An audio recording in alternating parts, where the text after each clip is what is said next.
SBC Media. Welcome to the iGaming Daily podcast, analysing the news from the betting and gaming industry all over the globe, supported by Optimove, the #1 CRM marketing solution for the iGaming market. Exhaustion and anger levels are through the roof. The clock strikes just a few minutes past 9 p.m. and lawmakers have been in the Chamber of Deputies since midday. Amid a lot of tension, they have just voted to approve Article 8 of a proposed bill pushing forward a blanket ban on gambling advertising in Argentina.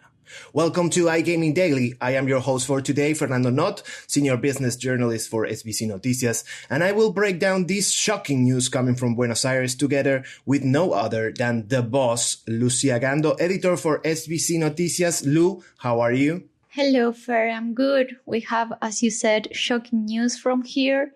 So we always have controversial Decembers, and here we are again. Yes, we have. We are surely already used to having a bit of a bumpy few weeks over the end of the year every year. That's mainly because, of course, the Congress enters into a recess in December, so they want to get everything done by before the end of the year, but we will get into detail about that in a few minutes, because first we want to thank Optimove, the #1 CRM marketing solution for the iGaming market and sponsor of iGaming Daily.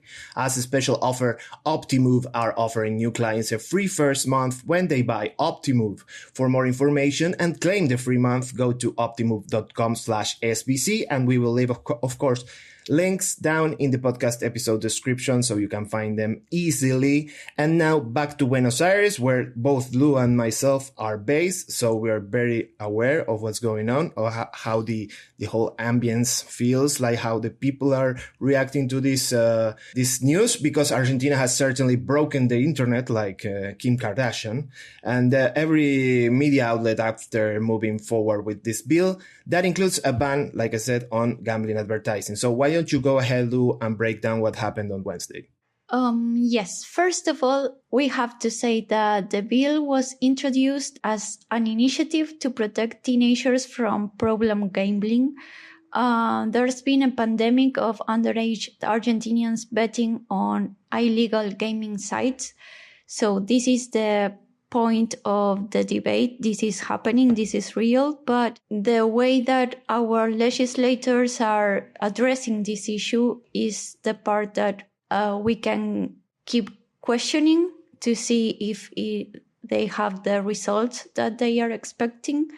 Well, the pandemic of teenagers participating in illegal gaming sites was mostly warned by schools and parents in the last few years, but especially now is more debated in our society as a lot of influencers, celebrities, sport clubs, and athletes are involved in the industry, mostly in marketing campaigns. And this is the point that is being now discussed by legislators, the marketing initiatives. Though this is a real issue that's been affecting the social dynamics among teenagers, it's important to keep debating about it and include the industry in these debates, right? Because we know this is a very criticized industry in general, and its actors here in Argentina, people who represent operators, suppliers, and that stuff, were not able to participate in the legislative debate these past few weeks. We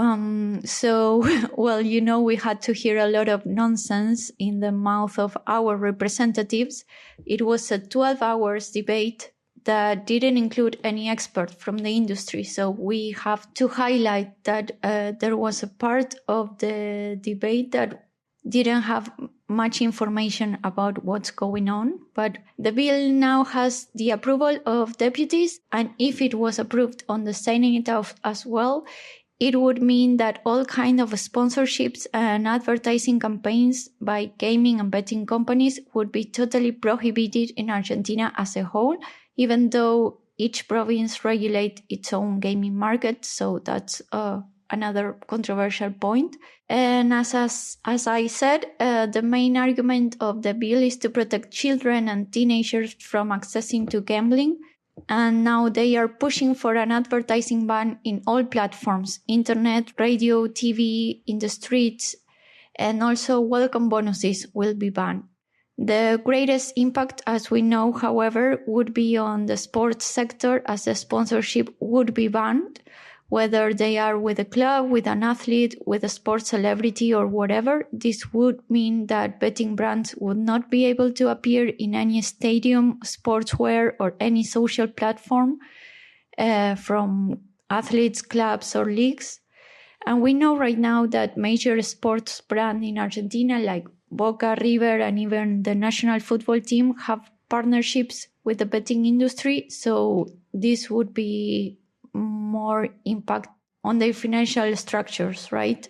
Yeah. So the bill also states that gaming advertising will only be allowed inside land-based gaming shops, and they should always include warnings about problem gambling.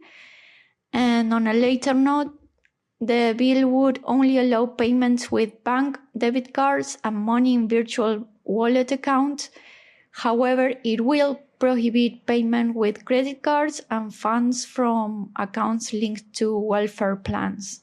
Yeah, I think you made a very valid point there by saying that this bill is actually aimed at protecting minors and protect the underage population of Argentina that have been very close to the gaming industry, but mostly to unregulated websites, because those are the ones that don't ask for any verification of who is on the other side of the screen, right?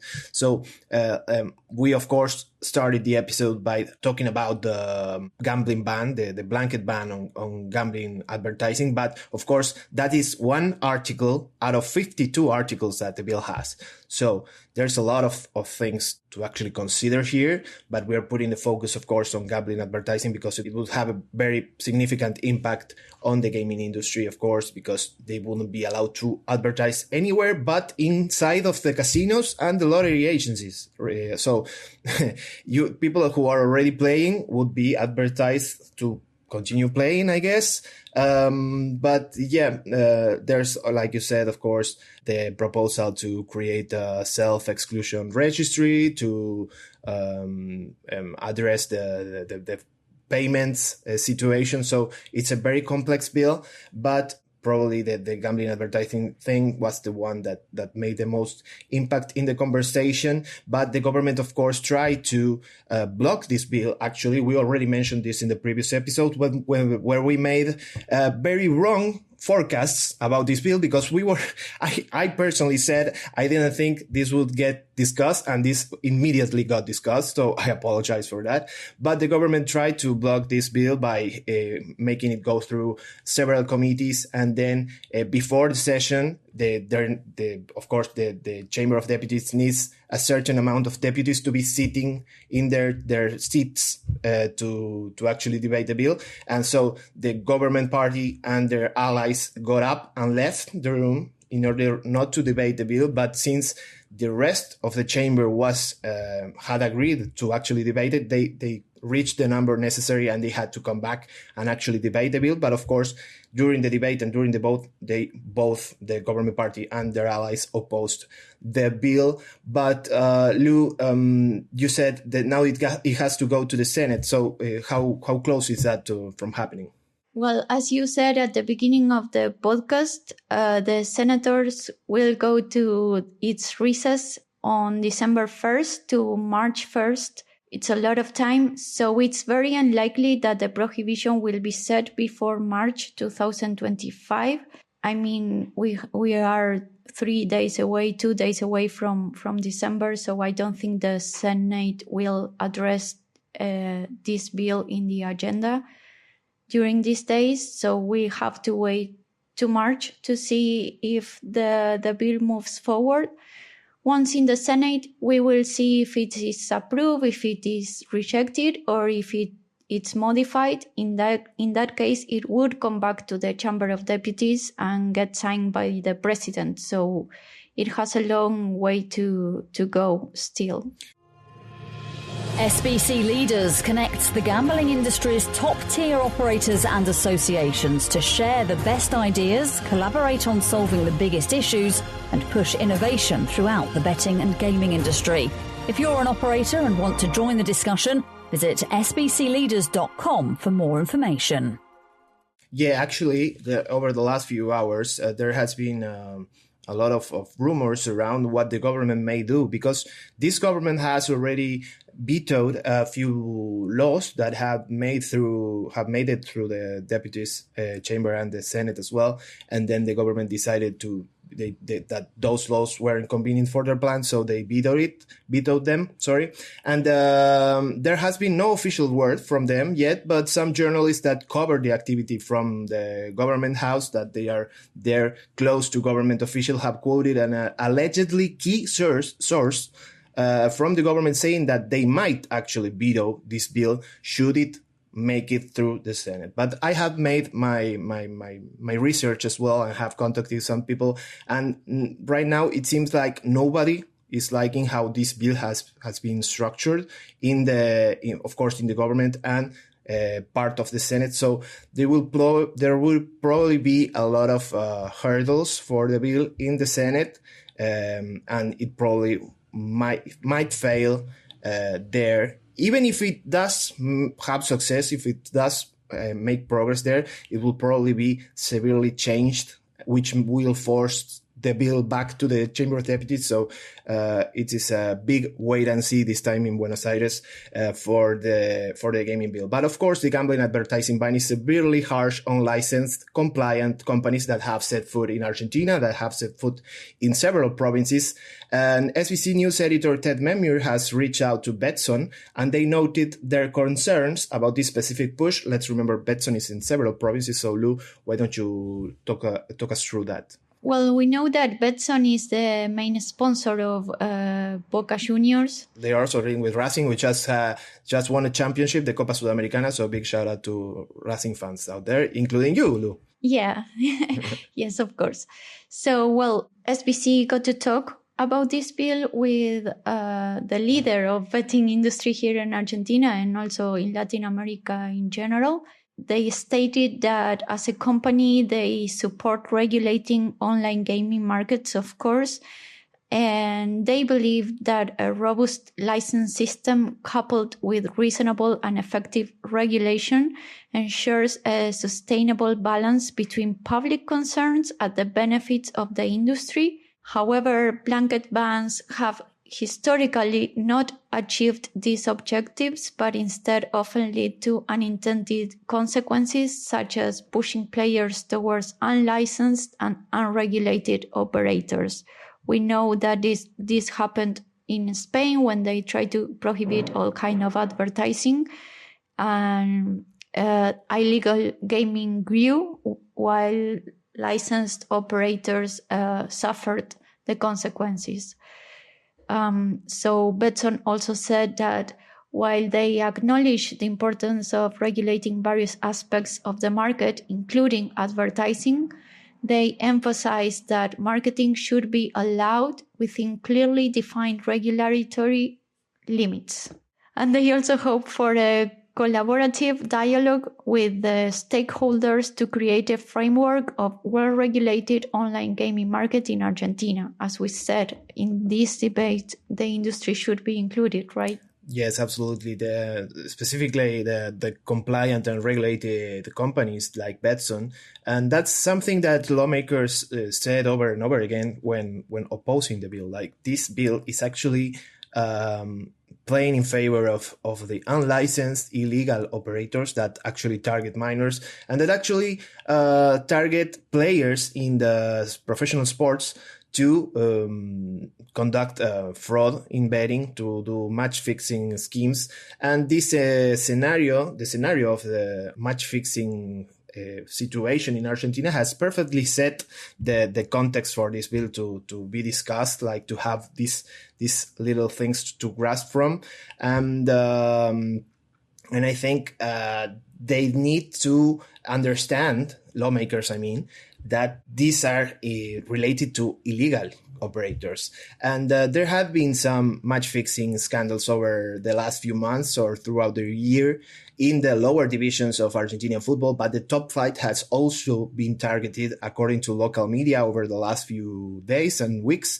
And the spotlight is on Godoy Cruz, which is a team from Mendoza to the west of the country. Many of you may know Mendoza for its great wines and its proximity with the Andes Mountains. And so now you may know it, of course, because Daniel Oldra, which was their former manager, resigned and said that if he can't trust his players, he can no longer be in football. That's what he said. So he laid out that suspicion about what their players were doing. Of course, the players denied everything. Recently, they went out on the media and said they are staining our names. They are saying wrongful things and things that didn't happen. And everyone can go on social media and say whatever they want. And everyone will believe it. And of course, they deny it. But Daniel Oldra said that he apparently didn't trust his players anymore. And he said, and I quote, "With the issue of betting, the essence of football has been lost. This is a different football. It is not what you saw in the neighborhood, like in the potrero, like we call it, where the kids play. You see it with Deportivo Riestra, the team where this streamer Spring, we talked about the last episode, played, and nobody says anything. It doesn't matter at all." So he's certainly targeting betting as a reason for leaving the team. So even though players say, okay, we have nothing to do with this, the words from Oldra are certainly suspicious, and the media has picked this up, and of course lawmakers have picked it up as well to discuss this current bill. And there is also an investigation on a referee who was removed after allegedly accepting money to fix matches in the lower divisions of Argentinian football. Yes, minors participating in illegal gaming sites and match fixing are a reality here in Argentina that we have to address. And recently, the city of Buenos Aires legislator Facundo del Gaiso has filed a criminal complaint for scams and alleged match manipulation against referee Nicolás Jara. He has also denounced National Director of Refereeing Federico Beligoy and Argentinian Football Association, la Asociación del Fútbol Argentino, AFA, Treasurer Pablo Tobigino. The complaint follows the AFA's removal of Jara over suspicions of match fixing in the third and fourth divisions of the national football pyramid. Jara is accused of accepting up to 7,000 in cryptocurrency to influence match outcomes, and the complaint over match fixing later became a bill to help prevent referees from betting. So this is the situation right now in football. Yes, lawmaker Facundo del Gaiso has actually proposed a bill to have referees file income statements before AFA, before the Argentinian FA, to detect potential unlawful earnings and, of course, investigate if there were any earnings that were suspicious, so the authorities can go and investigate whether this has anything to do with match fixing or another potential crime. So we still have to remember that Del Gaiso is a lawmaker from the city of Buenos Aires. So his proposals, of course, are important because he's a lawmaker. He was voted by the people and can have a significant impact on the reality of Argentina and every industry like sports and betting industries. But of course, it is kind of limited. So we will see if this bill actually gains traction to get turned into law, and referees have to actually file their income statements before the authorities in order to prevent match fixing, because it has been an issue certainly in Argentina, especially in the lower divisions. But like we talked before, it has also reached the first division. Apparently, of course, this is all alleged news, alleged situations, and we of course have to wait for the justice to determine whether people have been involved in this type of match fixing schemes. But that has been all for today in iGaming Daily. Thank you, Lou, very much for breaking this news with me and the rest of the audience. Thank you very much, Anaya McDonald, for producing this episode and being so patient with us. And to our listeners out there, thank you very much. Please remember to subscribe to SBC Noticias newsletter and keep up to date with this news and other news we report on a weekly basis. And we will catch you in the next one. Goodbye. Thank you for listening to today's iGaming Daily podcast, supported by Optimove, the #1 CRM marketing solution for the iGaming market. If you want to find out more about some of the subjects raised today, feel free to explore any of the sites in the SBC News network or check out the latest edition of the SBC Leaders magazine. Happy reading.